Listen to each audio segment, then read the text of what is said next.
Jai es el mundo judío y el mundo judío es Jai.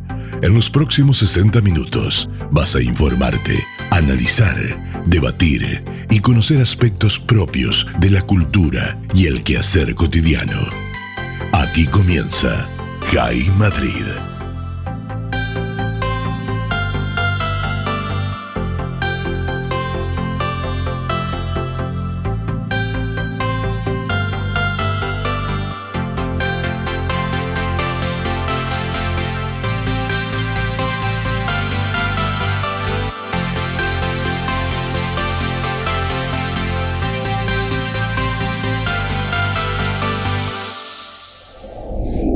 Ahora me gustaría aprovechar para hacer una pequeña corrección que me había pedido Aida Oseransky, que la habíamos entrevistado hace unos días, y me comentó que había habido un error durante la entrevista en la que mencionó a Lubetnik, pero se equivocó al mencionar a su marido, que fue Cook Ehrman, y no Mordechai Anilevich, como ella había comentado. Así que queda la corrección hecha para que no haya dudas en el futuro.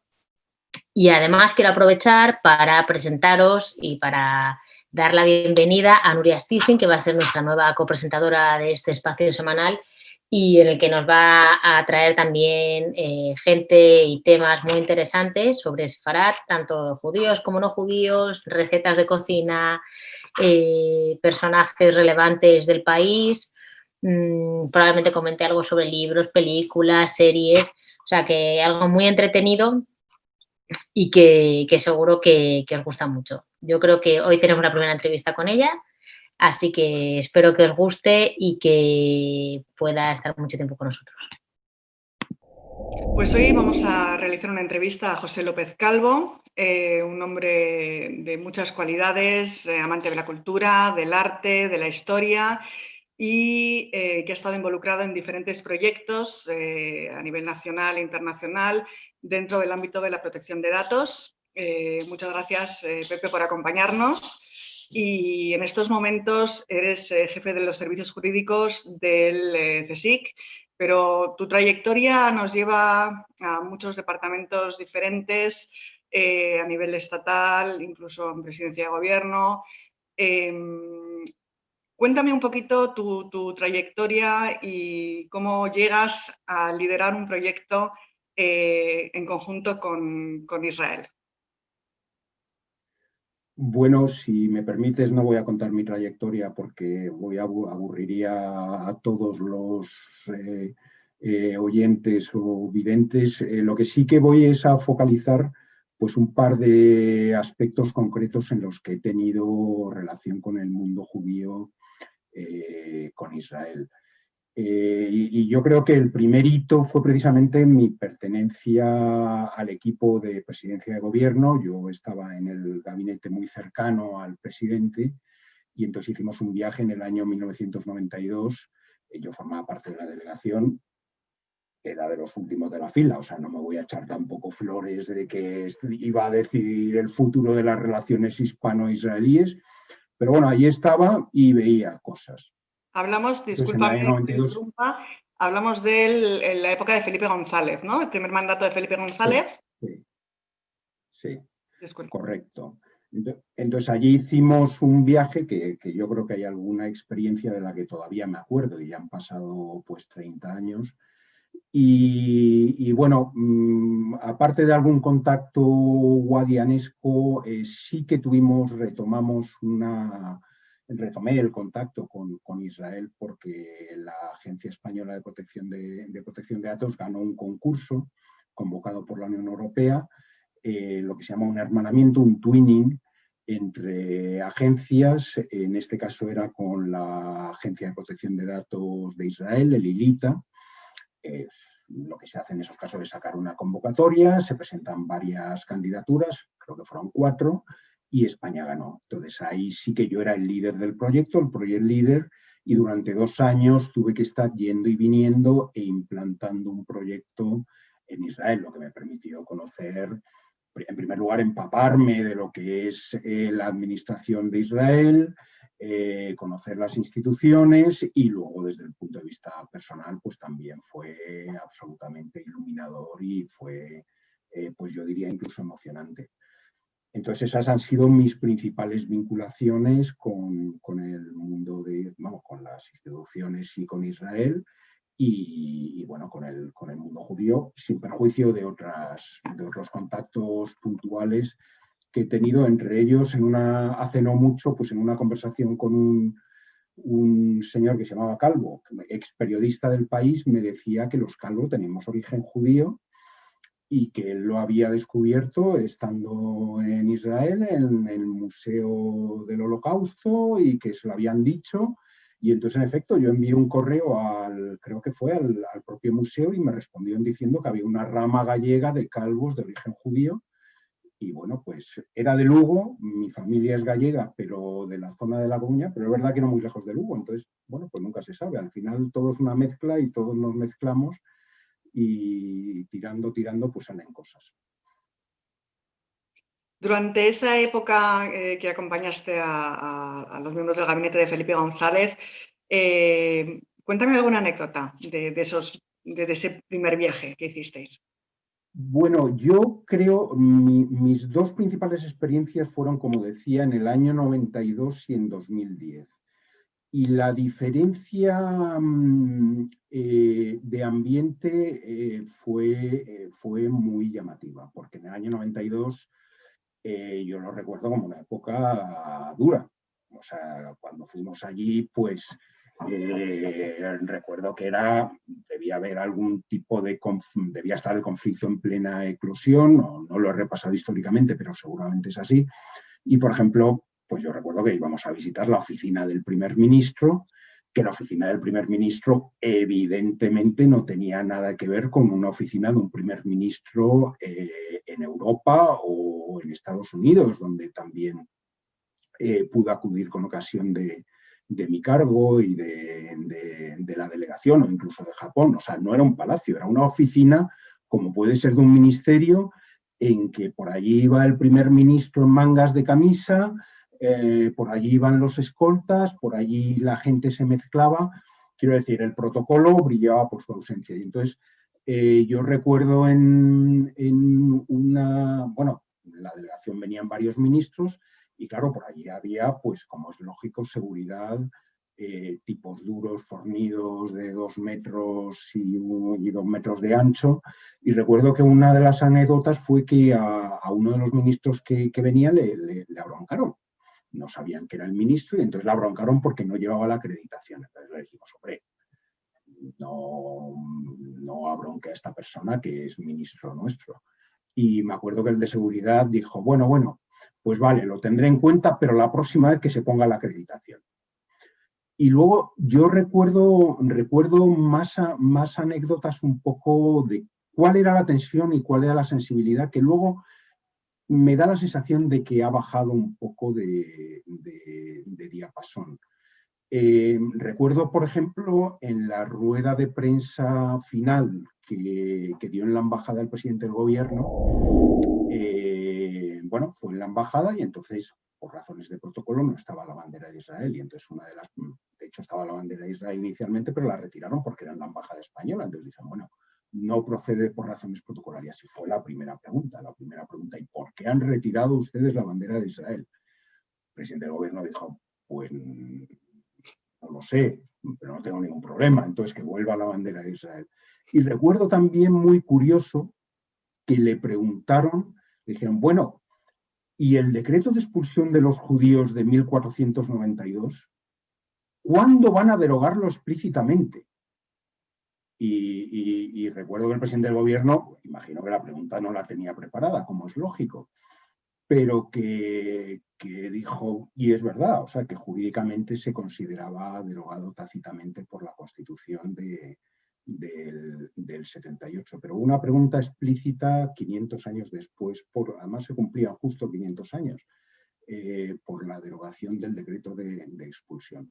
Fue un viaje iniciático muy interesante. Recuerdo una cena en que a mi lado estaba el jefe de la comunidad sefardí de Tesalónica, hablando en ladino con él, que fue una experiencia fantástica, que contaba pues que en efecto que él guardaba la llave, contaba toda la historia que siempre hemos escuchado, y fue un viaje muy interesante con un ambiente muy diferente al que me encontré luego en 2010, cuando ya retomé de una forma mucho más estable, porque fueron casi 2 años, pude ir 20, 30 veces, estuve en el MESET, estuve en el Ministerio de Justicia, estuvimos en muchas instituciones, almorzamos y cenamos con autoridades.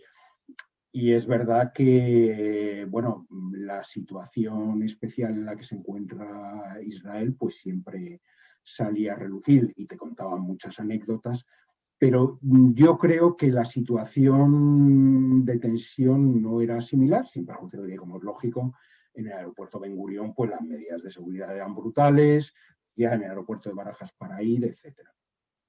Hombre, yo me imagino que en esa primera visita, al haberse iniciado relativamente hace poco las relaciones diplomáticas entre España e Israel, también habría algo de tensión y algo de presión por parte de los países árabes que no les hacía mucha gracia, ¿no? Pero bueno, aparte de eso, la sociedad israelí siempre pues, ha sido muy relajada en el sentido protocolario, yo creo. O sea, que para venir de un país europeo como España, que somos tan protocolarios y tan ordenados en todos estos temas, pues debió ser un shock también un poquito cultural. Dime una cosa, tú has estado también muchos años como director de la Oficina Española de Patentes y Marcas, y yo siempre me pregunto, a ver, en España somos muy creativos, la verdad es que no sé si está entre el primer, segundo país del mundo en cuanto a registro de ideas, de patentes, de marcas, de inventos. Creo que estamos, no sé si primero o segundo, pero bastante altos en el ranking mundial. Pues en estos años que has estado como director de la Oficina de Patentes y Marcas, habrás visto de todo. Me imagino que los inventos que pasan por ahí deben ser realmente notables.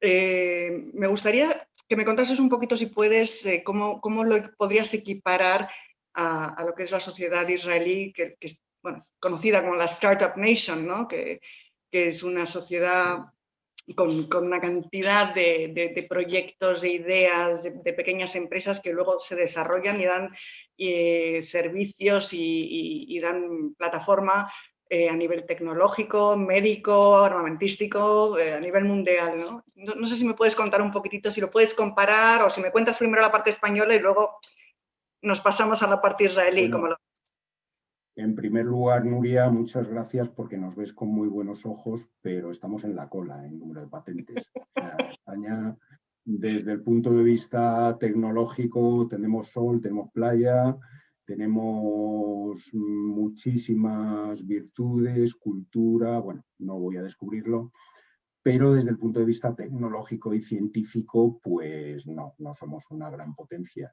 Y en eso, pues probablemente es uno de los elementos de contraste con Israel y con el Silicon Valley, con el que tuve bastante contacto también durante el proyecto Twinning.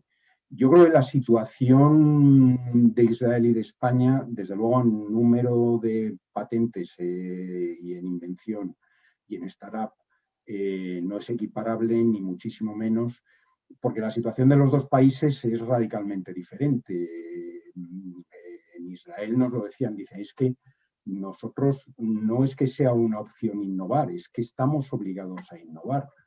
Y de hecho, pues recuerdo que la inversión de los fondos de inversión en España, que creo que eran $10 por persona y año, en Israel era 150. La proporción del número de patentes era parecido, era más de 10 veces proporcionalmente lo que España inventaba. Y luego, bueno, pues las circunstancias. O sea, Israel decía, es que nosotros tenemos, no es una opción porque es que nuestro mercado es prácticamente inexistente. Somos 7 millones de personas.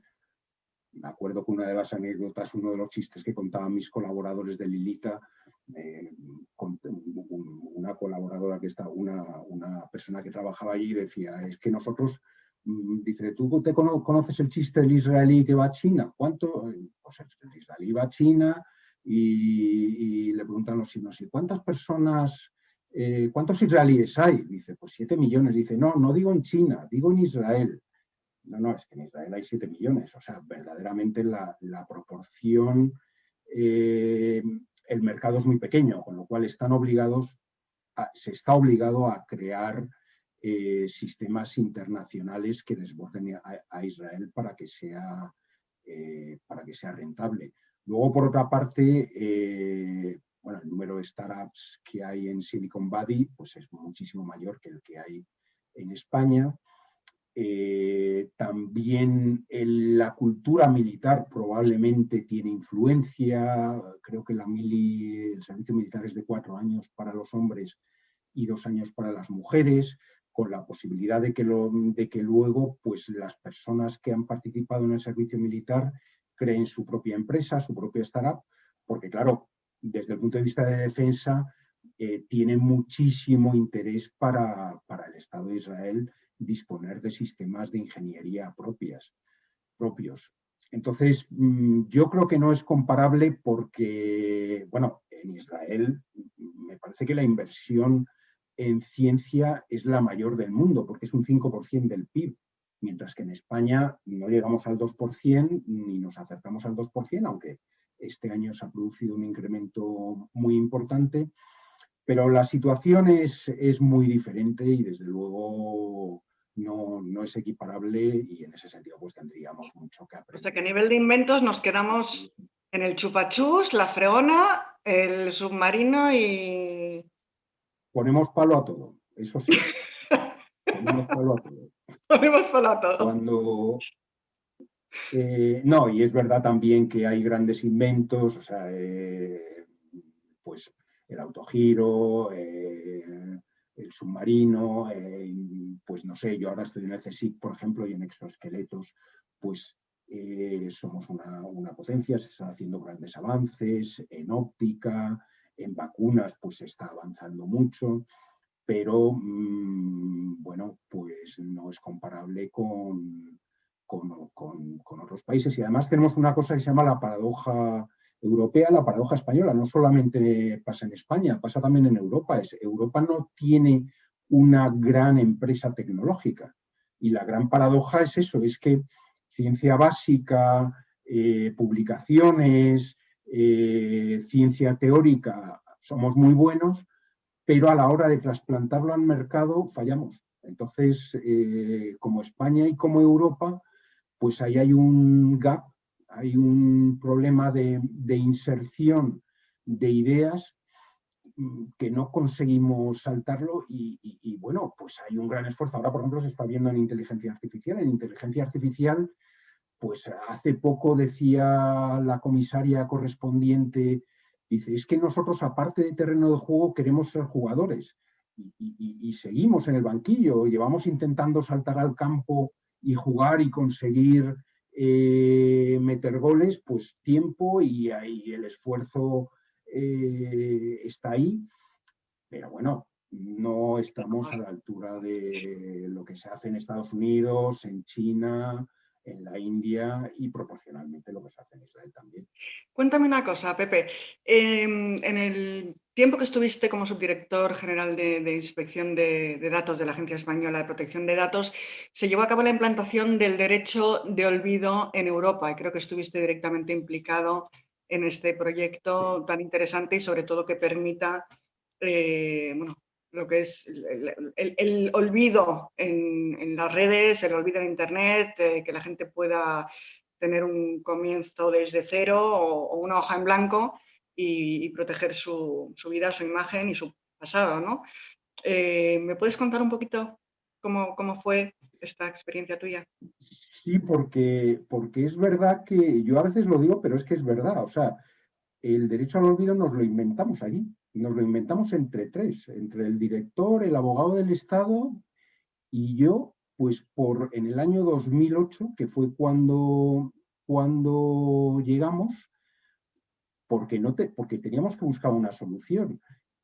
Había personas, incluido el famoso señor Costeja, que fue el que luego derivó en la sentencia Costeja en el Tribunal de Justicia, creo que fue en 2014, o sea, 7 años después, que estaban acudiendo al defensor del pueblo que decían, oiga, que es que sigue apareciendo en el BOE, que me multaron hace 20 años y yo no quiero aparecer.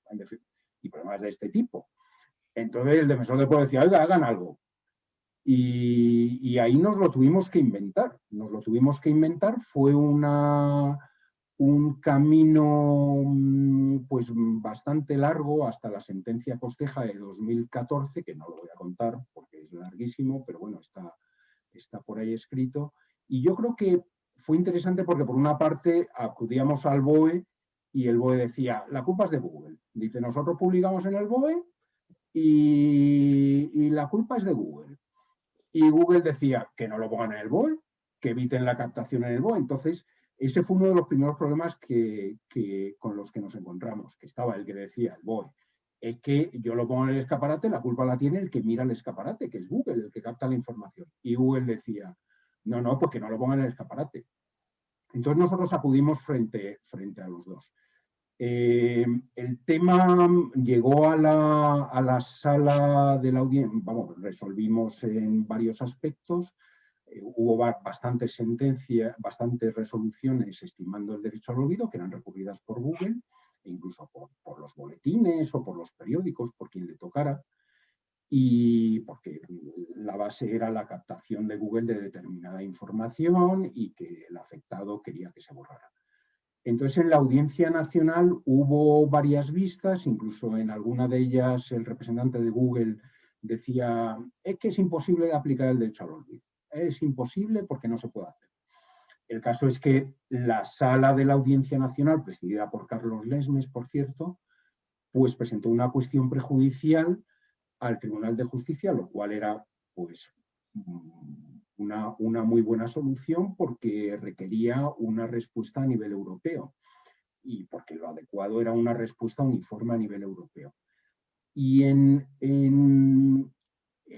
había 5 preguntas que nosotros planteábamos o que planteaba la Audiencia Nacional, y ahí hay un paso previo que es del abogado general, que es como el ponente.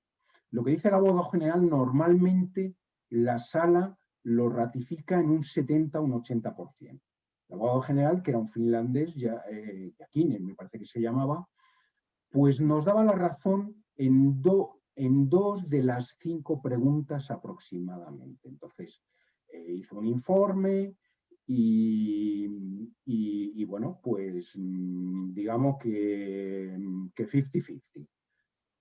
Y sin embargo, cuando salió la sentencia, me acuerdo que el director nos llamó y nos dijo, prepararos porque mañana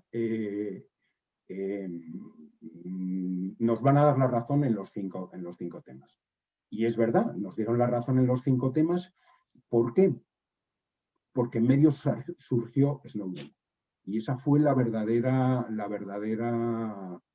justificación. O sea, surgió el tema Snowden, hubo una gran sensibilización por parte de toda la sociedad, por parte del Tribunal de Justicia, y bueno, pues finalmente la verdad es que incluso Google lo reconoció. Lo admitió.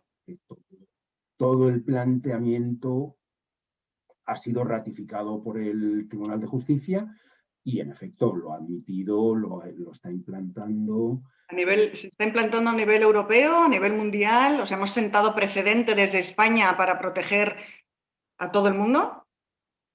El precedente clarísimamente fue España, caso AEPD versus Google, sentencia del Tribunal de Justicia de mayo de 2014, caso Mario Costeja, que fue el que escogió la Audiencia Nacional para llevar al Tribunal de Justicia. Y en efecto, a partir de entonces, hay luego muchos matices, que si se aplica con carácter mundial, que si no, hay muchos matices y muchos riesgos, pero indudablemente, el detonante provino de resoluciones de la agencia y de la cuestión prejudicial elevada. Con lo cual queda amparada la posibilidad de que cualquiera pueda solicitar que desaparezcan sus datos de los buscadores y quede protegida su vida privada, digamos. Con matices, porque una de las cosas que dice la sentencia y que dice la audiencia en sus resoluciones es que hay que ponderarlo. y que por una parte está el derecho, lo que viene a decir es, tú no puedes delimitar tu pasado a medida, porque tienes que ponderarlo con otros derechos, el derecho a saber de los demás. Pues, por ejemplo, si tú eres un personaje público, Luis Roldán no puede decir, oiga, yo quiero que se borre todo mi pasado. Pues no, mire, es que su derecho pues cede ante el derecho a conocer por parte de los demás. Entonces ahí hay constantes sentencias que van diciendo lo que sí y lo que no. Por ejemplo, ha habido una muy reciente que era un señor que tiene una inmobiliaria al que ahora que todo el mundo opina en TripAdvisor y que opina incluso en, pues eso, en Doctoralia, en Top Doctors, en chats, y entonces en que la vida profesional y la vida personal están muy mezcladas, pues él decía, es que ahí hay una crítica a mi labor como inmobiliaria.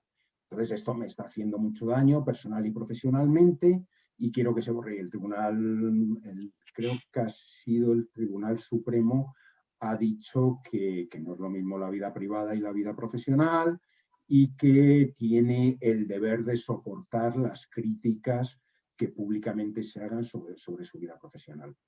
Es algo opinable, pero bueno, que hay límites. No, hay veces en que prevalece el derecho al olvido y veces en que cede frente a otros derechos que prevalecen como prima de información general, digamos. Claro, claro. Cuéntame, ya cerramos por hoy este pequeño programa. Publicaste un libro que salió en agosto del 2019, el año pasado, que se llama El futuro de los recuerdos y que, ojeando un poquitito la introducción, creo que es de gran actualidad porque, visto la situación de control que se ha creado en estos momentos a raíz de la pandemia, dentro de tu libro hablas de la ley de defensa de la realidad. Sí. ¿Ha sido premonitorio? ¿Has tenido una visión de alguna manera que ha quedado plasmada en tu libro? Que me encantará que me adelantes un poquito de qué se trata. No me hagas un spoiler, pero si me puedes contar un poco más. Bueno, la verdad es que el libro lo escribí hace 10 años y teniendo en cuenta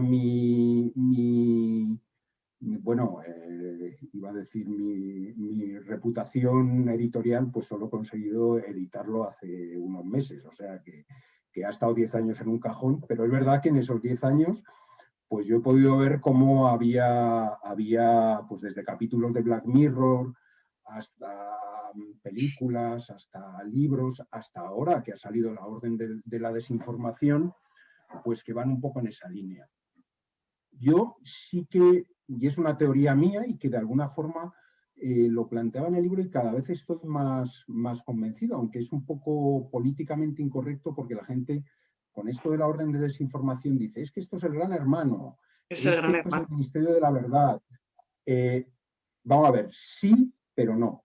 Porque yo lo que planteo, en esta novela evidentemente pues se me va la olla y me invento cosas y lo llevo hasta extremos. Tiene lugar también parte en Israel, ¿no? Hay algunos...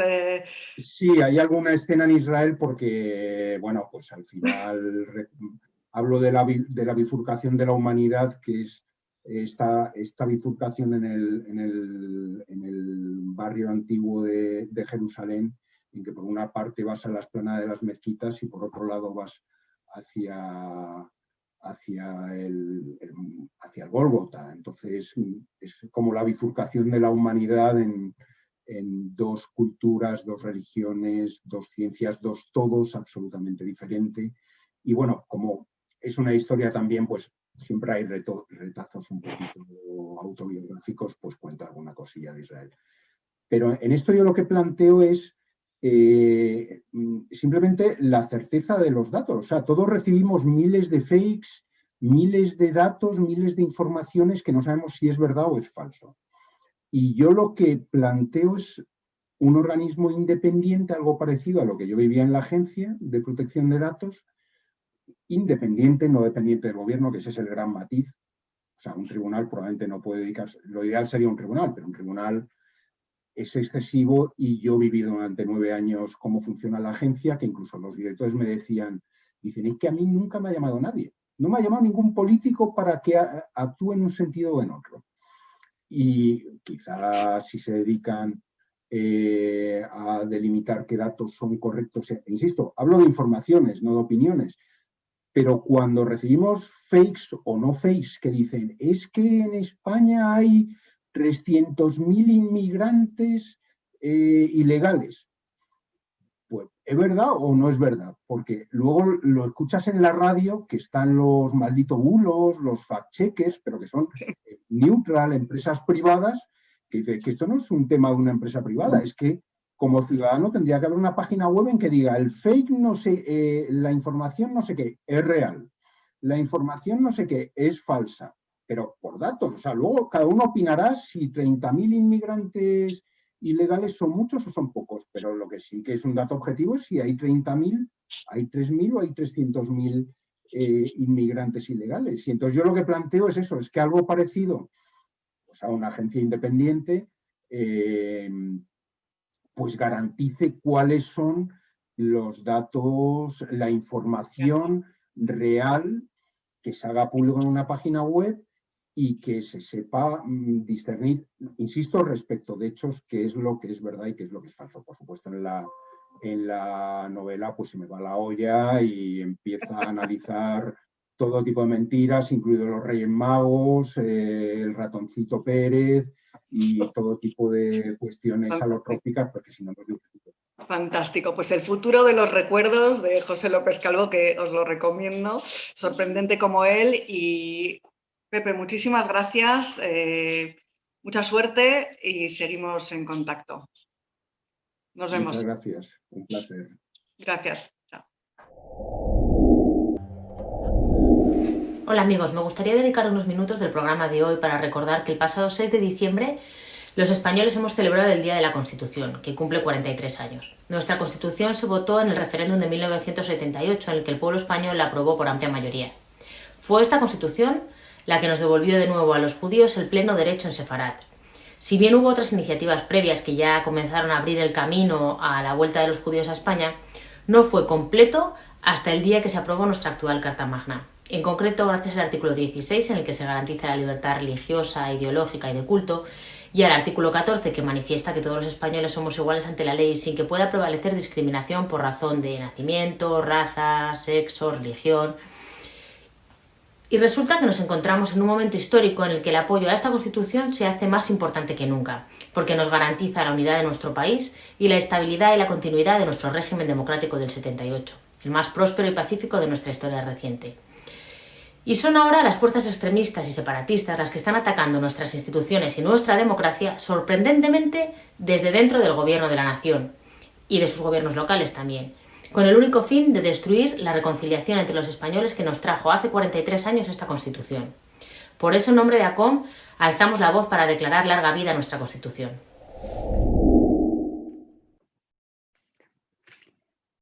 Hola, soy Carolina, esto es Mujeres desde Sefarat. Y hoy tengo una invitada súper especial, que es mi amiga Gaby. Gaby es argentina, de pura cepa. Su padre era hijo de polaco, pero criado por un alemán, porque su papá real murió cuando él tenía 2 años, y por una madre lituana, de familia de inmigrantes, muy humilde, trabajaba de día y estudiaba de noche. Emprendedor nato y sin miedo a arriesgar, súper legalista, súper puntual, súper alemán. El estereotipo tal cual, bisnieto de rabinos, pero que no sabía nada de judaísmo, solo que tenía una fuerte identidad y orgullo, marcada por haber perdido a toda su familia en manos de los nazis. Con esta maravillosa introducción, Gaby, cuéntanos ahora un poquito de tu infancia, de tu madre. A ver, yo soy la hija mayor de 3. Después de mí Gustavo y luego Diego, 2 varones, los 3 criados en un Schule, en la escuela Bialik de Devoto, Mazortí. Y un poco lo que decías vos, mi papá venía de origen con mucha identidad judía, pero sin mucha religión, más bien nada. Mi mamá es hija de un brasilero que nació en Brasil porque pasaban por ahí, y de una argentina, o sea, segunda generación ya, nada religiosos, y sabían que eran judíos, porque entre otras cosas, en Tres Arroyos, donde nació mi abuela, había una comunidad judía que llegó yo entiendo que después de la Primera Guerra, y se afiancó ahí. Pero bueno, nadie era religioso en casa, y siempre nos intentaron transmitir, sí, una identidad, sí, que somos judíos, pero no religiosos. Tú eres la chica de tu casa porque tienes 2 hermanos y me imagino la más tranquila de todos, la más fácil de llevar. La más rebelde, yo creo que porque, a ver, porque me tocó, o sea, me tocó, era la mayor, era la que todos le decían que no primero, y después ya veían que no pasaba nada, que podía salir y no me rompía, y entonces a mis hermanos les facilité el camino, yo tuve que abrir las puertas. Entonces siempre fui como la rebelde. Y esa rebelde sin causa se dedica de pronto a estudiar publicidad. ¿Cómo llegaste a la publicidad? Llegué a la publicidad a través de una prima de mi mamá, que era la rebelde de la familia, y que yo le tenía como admiración.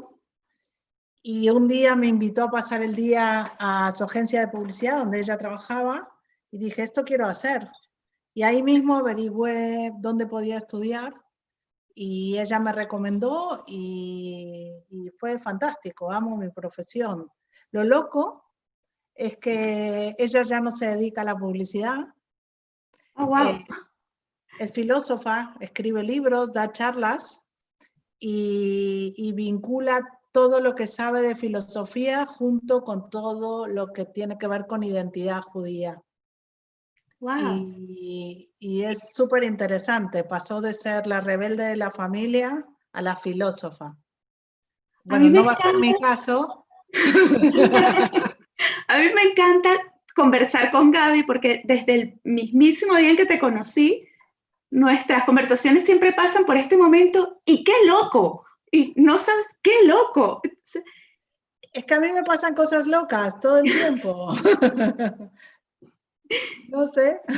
Como venirte a España, por ejemplo, cuéntame. Lo de venirme a España fue loco.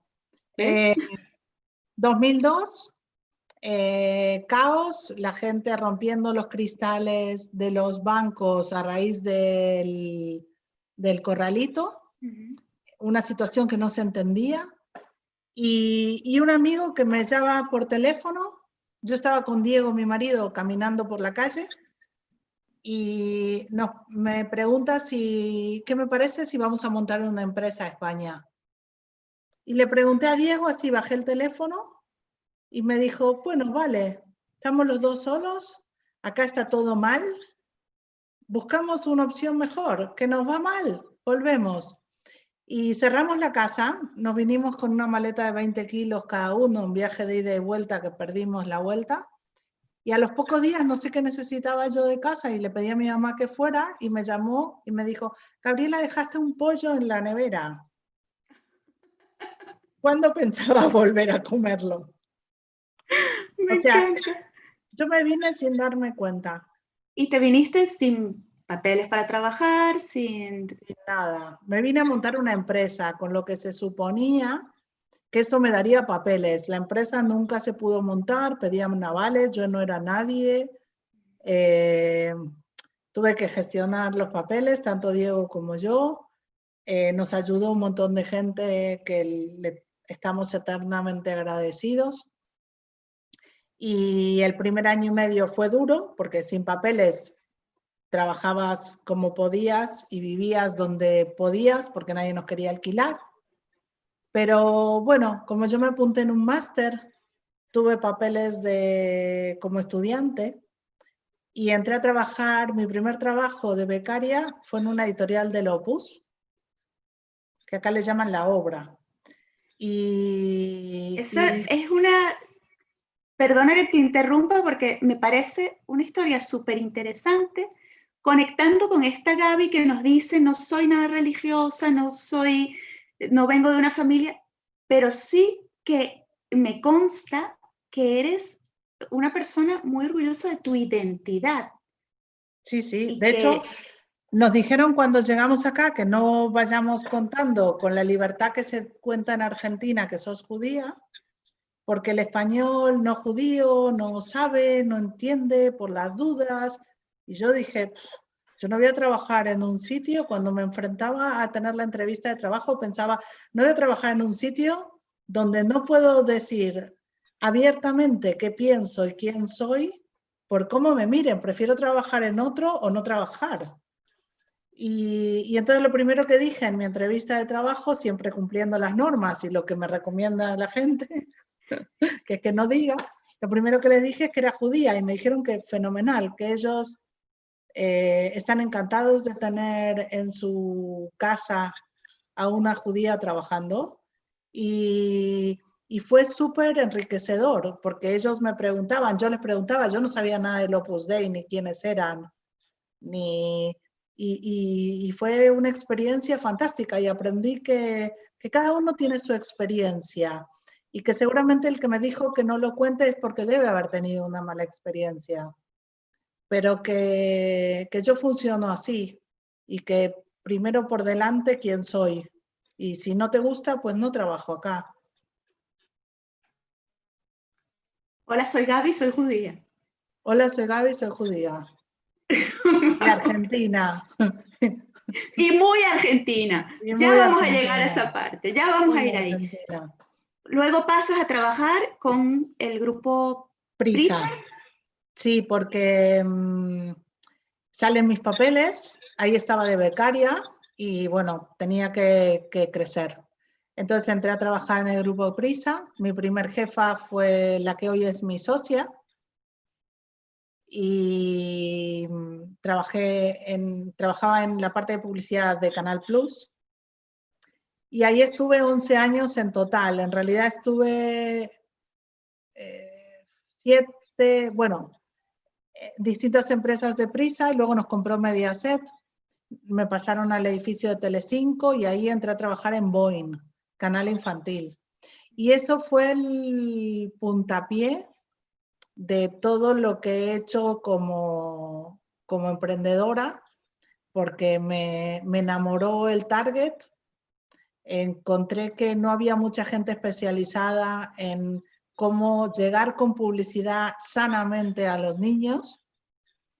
Y entonces, bueno, creía que era algo para abordar y eso es lo que hicimos y tenemos 2 años de emprendedoras y estamos encantadas, felices. Todos los días nos llegan proyectos nuevos para analizar que no podemos agarrar aunque nos encantaría porque no nos da el tiempo.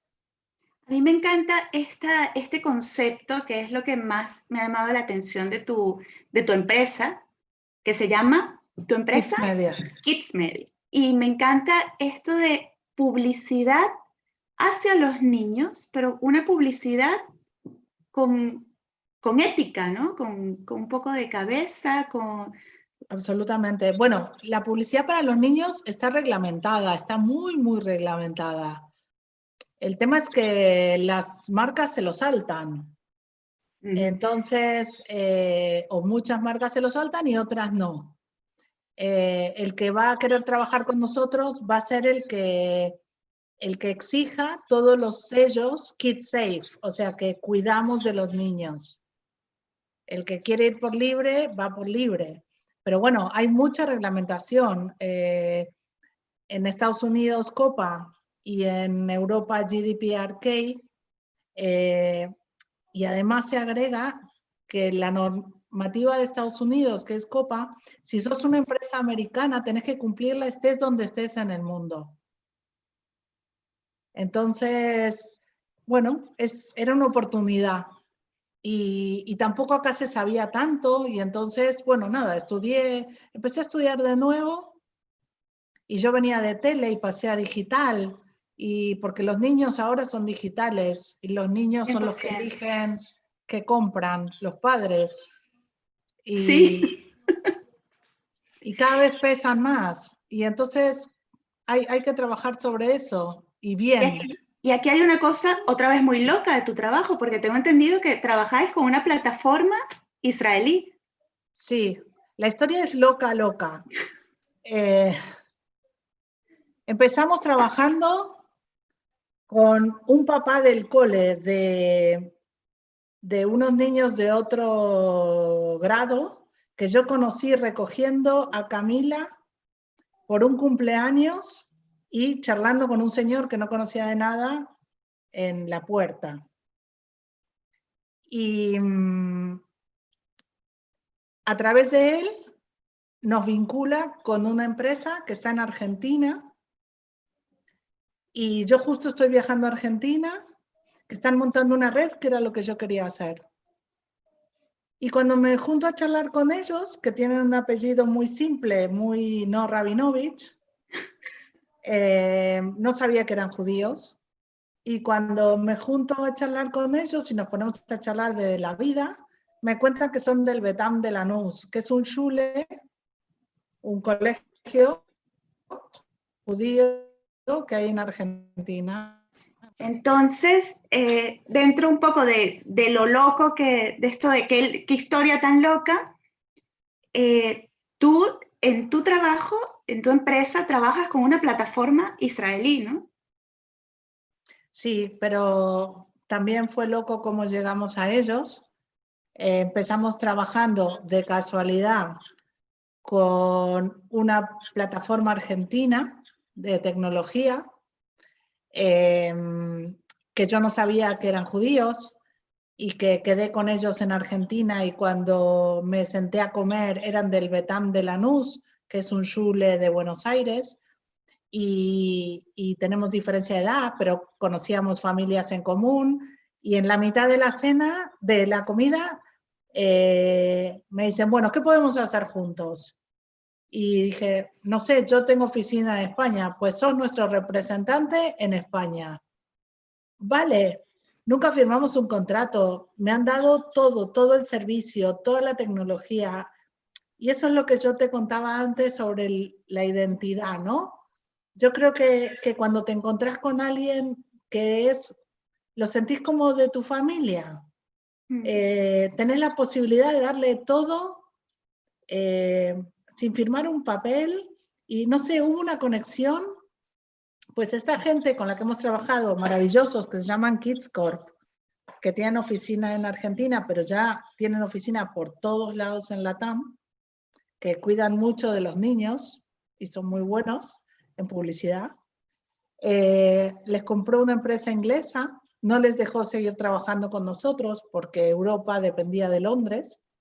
Entonces nos buscamos otro proveedor, y como estas cosas que me pasan, aparece en mi LinkedIn una argentina preguntándome qué hacíamos, le cuento y me cuenta que ella es proveedor tecnológico y que vive en Israel.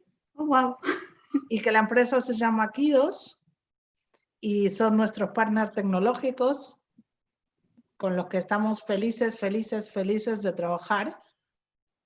Y bueno, aún seguimos en contacto con los argentinos, que ya no trabajan más con Super Awesome, con los ingleses, y entonces estamos viendo de hacer cosas juntos. Nada, muchos proyectos. Es una cosa lleva a la otra, y las oportunidades son enormes, y yo me meto en todos los charcos. Seguro. Ahora profesora de un máster, ¿no? Que esto es noticia fresca. Sí, bueno, sí. A mí me encanta también que Asum, que es tu socia, que era tu antigua jefa, que me contabas una vez esta anécdota de Asum con un empleado o un jefe andaluz, una argentina, ¿cómo Sí. era esto? Cuando entré a trabajar en Prisa, ella tenía por encima un jefe que era andaluz de Sevilla, que no se le entendía nada, y yo estaba recién llegada a Argentina y se quejaba con el director del departamento diciéndole que no entiende nada, no entiende ni para arriba ni entiende para abajo. O sea, que le cuesta mucho trabajar así. Y siempre nos reímos porque ahora es mi socia. Y ahora habla Ygritte. Eso, por eso traigo la anécdota, porque ahora Asum y no solo habla Ygritte, sino que sabe lo que es Shavuot, sabe... Todo. Este año tenemos competencia de cheesecake con receta israelí que ganará Asen porque yo no sé cocinar ni un huevo duro, pero sí, sabe cuándo hay fiesta, cuándo no hay fiesta. Tenemos un lugar en nuestra oficina para saber qué días trabajan y no trabajan en Israel. Todos nuestros mails arrancan con Boker Tov y Asen dice Kol HaKavod como... O sea que terminó hablando Ygritte. Y bueno, ya un poquito para cerrar, porque nos estamos quedando sin tiempo, quiero que me hables un poquito de esta Gaby mamá. Tengo 2 maravillas de hijas. Me consta. Que me costaron muchos años.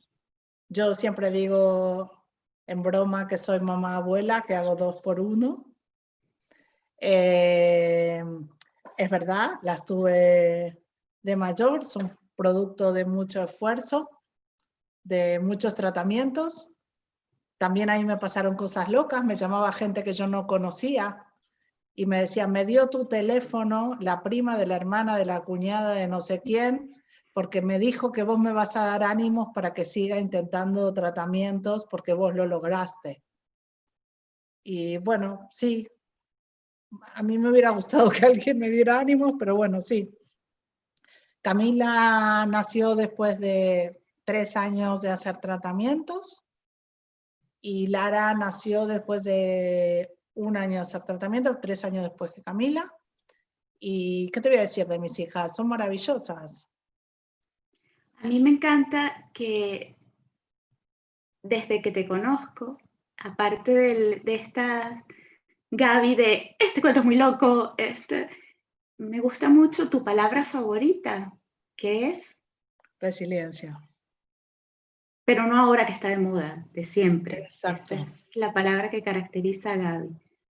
Es más, mis hijas siempre la supieron desde chiquitas y claro, sus compañeros de cole nadie sabía qué era. Y al principio cuando yo te presentaba como una argentina muy argentina, es porque además dentro de esa resiliencia y dentro de esa forma maravillosa que tienes de educar a estas líderes del mañana, que son nuestras hijas, hay una frase que es como un mantra para las niñas. Sí. ¿Qué es? Bueno, que yo la saqué de mi mamá en realidad, que es que nosotras somos, yo vengo de una familia muy matriarcal, o sea, mi abuela era una gran mujer y grande de muchas cosas que hacía, yo nunca voy a llegar a todo lo que hacía ella.